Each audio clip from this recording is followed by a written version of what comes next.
लेकिन ज्यादा से ज्यादा क्या करोगे? हार्वर्ड से पढ़ करके आओ या बेरमो के सरकारी विद्यालय में पढ़ो। विद्या का, मैं इधर बैठे हुए जितने भी विद्वान लोग बैठे हुए हैं, एजुकेटेड लोग बैठे हुए हैं, लिटरेट बैठे हैं, उनसे पूछता हूं विद्या का उद्देश्य क्या है? एजुकेशन का उद्देश्य क्या है? किसके लिए अपने बच्चों को पढ़ाते हो? तुम खुद किस लिए पढ़े थे? किसके लिए? एम्प्लॉयमेंट के लिए, नथिंग एल्स। रोटी कपड़ा और मकान, एक दुकान, दो दुकान, 5 दुकान, 7 दुकान, उसके बाद सीधा श्मशान। यही है तुम्हारी जिंदगी। रोटी कपड़ा और मकान, 70 साल की जिंदगी में 1 से 5 दुकान किए और फिर 4 कंधों पर श्मशान चले गए। इसी के लिए पृथ्वी पर आए थे।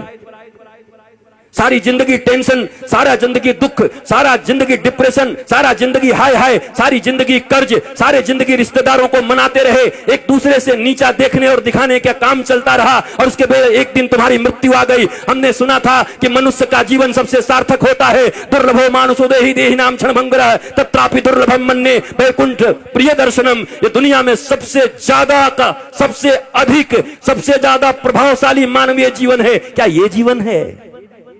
क्या इस जीवन के लिए मनुष्य को श्रेष्ठ बोला गया? ये कौन सी श्रेष्ठता है तुम्हारी?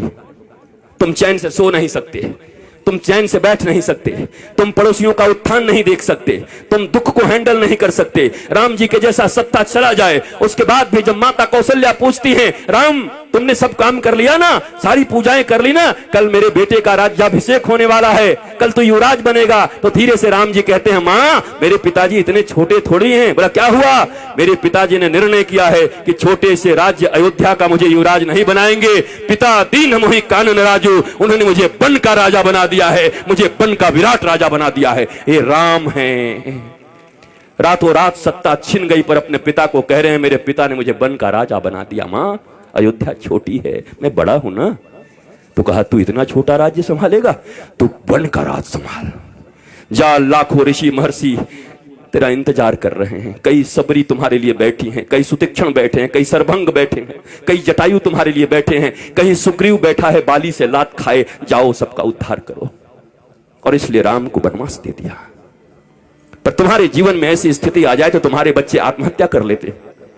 नंबर कम आ जाए, अगर पिताजी ने कह दिया, माता जी ने, अगर तेरा 80% से कम आया, शर्मा जी के बेटा से अगर तेरा नंबर कम आया तो मैं जहर खा लूंगी। बच्चा देखता है नंबर तो आया 60%, घर आते आते सोचता है आखिर माता पिता ने कहा है हम जहर खा जाएंगे, वो क्यों मरेंगे, हम ही खा जाते हैं। इतना प्रेशर क्यों पढ़ने का?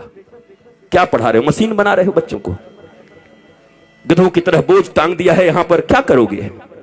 2 रोटियां ही तो कमाओगे ना, 2 कपड़े ही तो पहनोगे ना, इतने ही ना, किससे कुछ ज्यादा? रावण और राम की वृत्ति में क्या अंतर है? इतना ही तो है। रावण कहता है कि दुनिया में जितना भी सुंदर है वो सब मेरा होना चाहिए, सब मेरा है। राम जी कहते हैं जो मेरा है वो सबसे सुंदर है। यही राम और रावण के विचार में अंतर है। जो मेरा है वो सबसे सुंदर है। दुनिया का सब सुंदर मेरा करने में तो रावण बन जाओगे। इस वृत्ति का अंतर है। यही राम और रावण का युद्ध है। जो प्राप्त है वही पर्याप्त है, नहीं तो सर्वत्र दुख व्याप्त है। जो प्राप्त है वही पर्याप्त है। मेरे पास जो कुछ है वही है। परिश्रम करो, पुरुषार्थ करो, प्रार्थना करो, पर रो मत। वही है वही जो राम रचि राखा, को करे तर्क बढ़ा वही शाखा। इसका मतलब ये नहीं कि आलसी बन जाओ। अगर मैं भी ये कह के पढ़ा होता कि राम जी का कथा होगा तो राम जी कराएंगे, तो क्या राम जी हमारे घर में एरोप्लेन घुसा देते एयर इंडिया को? क्या करते? हमें आना पड़ा, हमें निकलना पड़ा, वृंदावन से आकर के दिल्ली आना पड़ा, दिल्ली से हमें फ्लाइट लेनी पड़ी, फ्लाइट से आकर के रांची लेना पड़ा, रांची से 2.5-3 घंटे में हम और अन्नू बैठ करके साथ साथ में यहां तक पहुंचे। तब जाकर के बेरमो फूसरो पहुंचे। यहां घाटी ऐसी ऐसी, पूरा झारखंड। हम तो चैतन्य महाप्रभु को याद करते आ रहे थे कि हे महाप्रभु हरे राम हरे कृष्ण हरे राम हरे कृष्ण। पूरा पूरा हरियाली चारों तरफ थी, अच्छा था। आए, यहां भी आनंद आया, आपको देख करके आनंद आया। याद रखो, कहते तो सभी हैं पर विश्वास रखो, दोनों भुजा उठा के कहता हूं, मेरे लिए बस एक ही आह्लाद है, न कोई चढ़ावा न कोई सामान, बस हृदय से आकर के बैठ करके राम का गुणगान सुन लो, यही मेरी दक्षिणा है। अगर तुम्हारे मुख से राम और कृष्ण के नाम निकलने लगे, तुम्हारे बच्चे अगर शिवाजी और छत्रपति महाराणा प्रताप इत्यादि की तरह होने लगे, विवेकानंद होने लगे, तो मेरी दक्षिणा मुझे मिल गई है। इससे ज्यादा क्या चाहिए? कपड़े भी हैं, गाड़ियां भी हैं, आश्रम भी हैं, बहुत कुछ है। अब क्या करूंगा? मैं अकेला हूं। अकेला नहीं हूं, मेरे साथ 8 अरब लोग हैं। वसुधैव कुटुंबकम। 140 करोड़ भारतीयों के साथ साथ 8 अरब लोग। चूंकि सनातन संस्कृति ही एक ऐसी संस्कृति और धर्म है जो पूरी दुनिया को अपना परिवार मानती है। कोई कहता है मैं बड़ा, कोई कहता है मैं बड़ा, कोई कहता है मैं बड़ा, पर एक हमारा धर्म है जो कुछ नहीं कहता। वो कहता है धर्म की जय हो, अधर्म का नाश हो, प्राणियों में सद्भावना हो और विश्व का कल्याण हो। ये हम कहते हैं, सनातन ही धर्म है। बाकी मत हो सकते हैं, जितने भी लोग हैं, 8 अरब लोग हैं, 8 अरब मत हो सकता है, पर धर्म एक था, एक है और एक सदा रहेगा। और उस धर्म का नाम है सनातन धर्म। एकमात्र धर्म इस पृथ्वी पर है जो पूरी दुनिया को अपना परिवार मानता है, अपने परिवार की तरह रखता है और पूजता है। तुम्हें गौरव होना चाहिए। मुझे याद है आज के 10-12 साल पहले जब योगी आदित्यनाथ जी महंत जी सांसद थे, हमारा मिलन हुआ गोरखपुर में, गोरखनाथ पीठ में। एक भागवत की कथा थी, वहां मैं भी था, आप भी थे, एक साथ बैठे हुए थे। हमारी चर्चा होने लगी। उन्होंने कहा क्या कहे, लोग हमें सांप्रदायिक सांप्रदायिक कहने लगते हैं। हम कि महाराज जी अब हमें ग्रंथ खोलना चाहिए। ग्रंथ खोल करके संप्रदाय का परिभाषा क्या है, संप्रदाय किसको कहते हैं। सम्यक प्रकार से हमारे पूर्वजों ने जो हमको प्रदान किया है, जो विचारधारा, जो अपनी विचारधारा, पवित्र विचारधारा हमारे पूर्वजों ने हमें प्रदान किया है, उसको कहते हैं सम्यक प्रकार से विचारों को प्रदान करने की प्रक्रिया को संप्रदाय कहते हैं। और अगर इसे संप्रदाय कहते हैं तो महाराज आज के बाद आप कह दीजिएगा टीवी चैनलों पर कि गर्व से कहो हम सांप्रदायिक हैं, हमारे पूर्वजों ने हमको जो विचार दिया है उसको लेकर के हम इस दुनिया में चल रहे हैं। लज्जा क्यों करते हो, शर्म क्यों करते हो? ये अनपढ़ लोग, ये गंवार लोग जिन्होंने मैकोले की शिक्षा विद्या पढ़ा करके तुम्हें पीछे की ओर ढकेल दिया, तुम सच्ची बात भी कहते हो तो कहने के लायक नहीं रह जाते हो। सांप्रदायिक कोई खराब शब्द नहीं है, संप्रदाय शब्द भारत का सबसे प्यारा शब्द है, सनातन संस्कृति का सबसे प्यारा शब्द है। पर तुमको संप्रदाय के लिए क्या पढ़ा दिया गया? तुष्टीकरण और संप्रदाय पढ़ा दिया गया तुमको। यहां तुष्टीकरण नहीं, यहां 140 करोड़ लोगों के संतुष्टीकरण की बात होती है। यहां 8 अरब विश्व के लोगों की संतुष्टीकरण की बात होती है। यह है सनातन धर्म। तुम्हें गौरव होना चाहिए अपने धर्म के ऊपर, पर तुम बैकडोर में रहते हो, पीछे रहते हो, क्योंकि तुम्हारे पास ज्ञान नहीं है, क्योंकि तुमने हिंदी नहीं पढ़ी, तुम इंग्लिश पढ़ रहे हो। ना हिंदी ना इंग्लिश, ये मिली जुली। मुझे ताज्जुब तब लगता है जब ये भोजपुरी सिनेमा के एक्टर भी जब टीवी पर आते हैं तो एंड आई इफ यू, अरे भोजपुरी में पिक्चर बनाए, भोजपुरी में बोल। ये हिंदी एक्टर जब आते हैं सिनेमा बनाएंगे, हिंदी बनेंगे, कूली बनेंगे, गांव के आदमी, पर जब आएंगे तो एंड आई एंड दिया एंड मेरी जान, अरे हिंदी बोल भाई, तुमको हिंदी वालों ने सुपरस्टार बनाया है। टेटे टेटे इंग्लिश बोलता है बैठ के। पर हमारे देश में अंग्रेजी बोलना मतलब एजुकेटेड होना, ज्ञानी होना। ये भारतीयों, इस गुलामी से कब निकलोगी? इस दुनिया में सबसे रीच लैंग्वेज है तो संस्कृत है, और सबसे पुअर लैंग्वेज है तो इंग्लिश है। संस्कृत के पास 1,74,00,000 से ज्यादा वर्ड्स हैं। करोड़ कह दिया, अरब। इंग्लिश के पास कितने हैं? बेचारा हर साल 2-4-10 बढ़ाते रहता है। हमारी कितनी बढ़िया संस्कृति है। मौसी, चाची, मामी, वहां सब आंटी, पता ही नहीं कौन क्या। Brother and brother in law, बताओ। Sister and sister in law, वो लॉ के अनुसार सिस्टर है और ये कैसी सिस्टर है? ये क्या है? This is language. बोलने दो जो बोलते हैं, तुम भी सीख के रखो, पर गौरव तो अपनी संस्कृत पर करो। संस्कृत में गाली भी दोगे ना तो बड़ा आनंद आएगा। किसी को कह दो ना, आप तो ग्राम सिंह हैं, खुश हो जाओ। ग्राम सिंह, ग्राम सिंह का अर्थ कुत्ता होता है, कुकुर। किसी को कह दो आई आई आप तो ग्राम सिंह है, वो भी कहेगा। बाद में कोई कहे हमको ग्राम सिंह कहा, महाराज संस्कृत में कुकुर होता है। आए कुकुर बोल गया।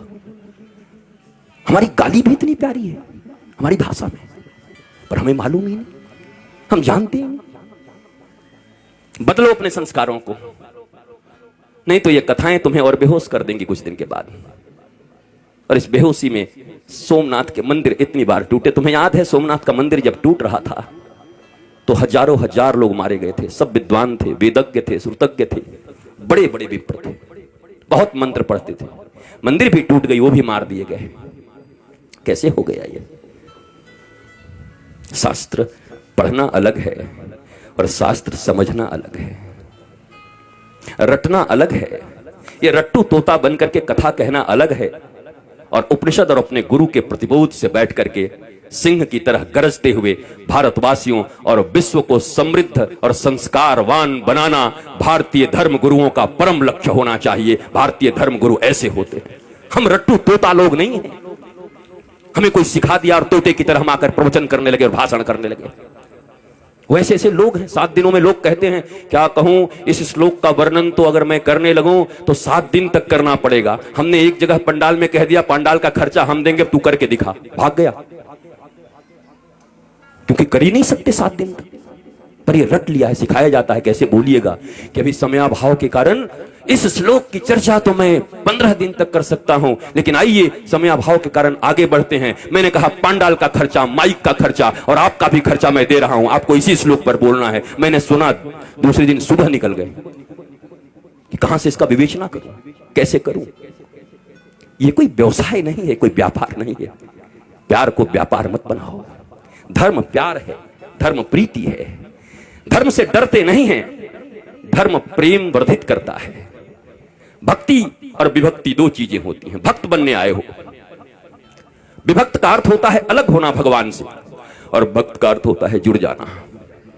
इस बाजारवाद की दुनिया में हर जगह बस सामान की तरह हम बिक रहे हैं। रोज तुम्हें लुभाया जा रहा है, पूरा बाजार चुंबक हो गया है, तुम सड़े हुए लोहे हो गए हो। सब कुछ उसी में छीना जा रहा है। कमाल हो गया। बरसों से हमारी रक्षाबंधन की कितनी सुंदर परंपरा चली आ रही है, और उस परंपरा में आज क्या होता है, फलाना डायमंड दो, इस रक्षाबंधन पर अपनी बहन को उपहार दो। बताओ वो भाई क्या करेगा जो खेतों में काम करता है। पीढ़ियों का उनका प्यार भाई बहन के बीच, पर ये प्रचार भाई बहन के प्रेम, पति पत्नी को मैंने देखा, ये कुकर लाओ और बीबी से प्यार बढ़ाओ। हम कि वाह, ये कुकर नहीं होगा तो बीबी से प्रेम नहीं होगा, पत्नी से प्रेम नहीं होगा, कुकर से प्रेम होगा। कुकर और पत्नी का क्या संबंध है? डायमंड और भाई बहन का क्या संबंध है? हर चीज को पैसे से जोड़ दिया। बात बढ़ाना भैया, सबसे बड़ा रुपया। कहीं रिश्ते नहीं रह गए, गांव नहीं रह गए। और इस कोरोना में उन शहरों में जो कबूतर की तरह लेकर के फ्लैट रहते थे, कुकड़ू, उनको पहली बार पता चला कि गांव और गांव की गलियों और गांव के वृक्षों का क्या महत्व है। तरस गए वो ऑक्सीजन के लिए, पर गांव में लोग ऐसे सीना करके घूमते रहे। भारत गांवों का देश था। यहां ऑक्सीजन फ्री, यहां जल फ्री, और सबके सब पहले हम ऐसे भारतवासी लोग हैं, पहले इतना यूरिया डाल दिया, खेती करने लगे। पंजाब में खेती होने लगी, पंजाब में इतना अन्न उपज, हरित क्रांति आ गई। ऐसी हरित क्रांति आ गई कि पंजाब से एक ट्रेन चलने लगी, कैंसर स्पेशल ट्रेन। क्या करोगे ऐसी हरित क्रांति का, जब अपने ही बच्चों को कैंसर का पेशेंट बनाते रहे। इतनी भूख और इतनी लालच किस बात की है? तो ये भारतवासियों को हो क्या गया है? जो भारत विश्व गुरु था, जिस भारत की माताएं प्रहलाद, अलर्क जैसे पुत्रों को जन्म देती थी, ये हो क्या गया है? ये कहां से बुद्धि बिगड़ गई हमारी? ये कहां से आपके बच्चों में आप कंपटीशन भर रहे हैं, सिर्फ प्रतियोगिता भर रहे हैं। इतना छोटा बच्चा होता है, उसको प्रतियोगिता से तुम्हें इतना नंबर लाना पड़ेगा, उससे ज्यादा नंबर लाना पड़ेगा। क्या क्या बना रहे हो उसको? कोई कहता है डॉक्टर बनो, कोई कहता है इंजीनियर बनो, कोई कहता है ये बनो, कोई कहता है व्यवसायी बनो। कोई नहीं कहता बेटा तो कुछ बन न बन, पर श्रवण कुमार की तरह ऐसा बनना कि बूढ़े माता पिता को अगर तीर्थ करने का मन हो तो कंधे पर बिठा के ले चलना। इंसान बन जा, आदमी बन जा, सच्चा बेटा बन जा। वो कोई नहीं बना रहा। उसके बाद रो रहे हैं, उसके बाद निंदा कर रहे हैं गांव में घूम घूम के, हमारा बेटा हमारी बात नहीं सुनता, बहू बात नहीं सुनती, बेटी बात नहीं सुनती। आपने शिक्षा क्या दिया था? और आपकी भी गलती नहीं है मेरे माता पिता, और मैं औलादों को भी कहूंगा, ये जो बेटे और बेटी हैं, इतना कम से कम मानो, जिन्होंने तुम्हें इस पृथ्वी पर लाया है, जिन्होंने गर्भ में रखा है, उससे अपना तुम्हारा इस दुनिया में कोई नहीं हो सकता। फिर दोनों भुजा उठा के कहता हूं, इस दुनिया में अगर तुम्हारा कोई सबसे सच्चा मित्र हो सकता है तो माता पिता और गुरु, इसके सिवा तुम्हारा कोई मित्र नहीं हो सकता। बाकी सब पता नहीं कहां तुम्हें धकेल देंगे। पहली गुरु, मां, पिता, इन दोनों के तुम न हुए तो दुनिया वाले तुम्हारे अपने होंगे। किसको मित्र मान रहे हो? दुनिया में कैसे फ्रेंडशिप है? मेरी वो फास्ट फ्रेंड है। किस लिए? मैं सही करूं या गलत करूं, सदा मेरे साथ खड़ा रहता है। अरे तो तुम्हारा वो दुश्मन है। ये तो दुर्योधन और कर्ण की दोस्ती हो गई। कर्ण को दुर्योधन ने अंग देश का राजा बना दिया, इसलिए कर्ण श्री कृष्ण और धर्म के खिलाफ खड़ा हो गया, और खिलाफ खड़ा हो गया तो 12 के भाव में मारा गया। जबकि कर्ण से बड़ा कोई दानवीर नहीं था, कर्ण से बड़ा कोई वीर नहीं था, सूरवीर नहीं था। ऐसा कोई बढ़िया धनुर्धर नहीं था, पर धर्म और भगवान के खिलाफ खड़े हो गए तो तुम्हारी कोई धनुर्धारिता काम नहीं करेगी। धर्मो रक्षति रक्षितः, जो धर्म की रक्षा करता है धर्म उसकी रक्षा करता है। परंतु हमारे मित्र ने हमको पैसा दे दिया तो हम भगवान के खिलाफ भी खड़े हो जाएंगे, यही तो कर्ण ने किया। गांधारी को कहते हैं वो पतिव्रता थी। कैसी पतिव्रता थी वो? पति अंधा था। पतिव्रता का अर्थ होता है अंधे पति को अपनी दोनों आंखों से वो दिखाती, हर चीज बताती, पति की आंख बन जाती, तब पतिव्रता कहता। पति तो पहले से अंधा था, वो भी पट्टी बांध करके दुर्योधन अन्याय पे अन्याय करता रहा, पर धृतराष्ट्र की तरह गांधारी भी आंख बंद करके बैठी थी। वो कैसी पतिव्रता हो सकती हैं? और अगर पतिव्रता थी तो अपने 99 पुत्रों में से एक को क्यों नहीं बचा सकी? अगर इतनी ही पतिव्रता थी तो उनका आशीर्वाद उनके पुत्रों को क्यों नहीं मिला? क्यों मारे गए सबके सब? कुरुक्षेत्र के मैदान में रक्त रंजित होकर के क्यों पड़े रहे सब? क्योंकि धर्म नहीं अपनाया। पतिव्रता ये नहीं होता। अगर पिता नहीं समझ पा रहे हैं तो मां का यह कर्तव्य है कि अपने बच्चों को कुपथ से जाने से रोके। नहीं नहीं नहीं, इट्स नॉट गुड, मत जाओ इधर, ये ठीक नहीं है, तुम्हें धर्म पथ पर चलना है मेरे बेटे, तुम धर्म पथ पर चलो। पर हम सब बस एक ही चीज सिखा रहे हैं, बढ़िया कमाना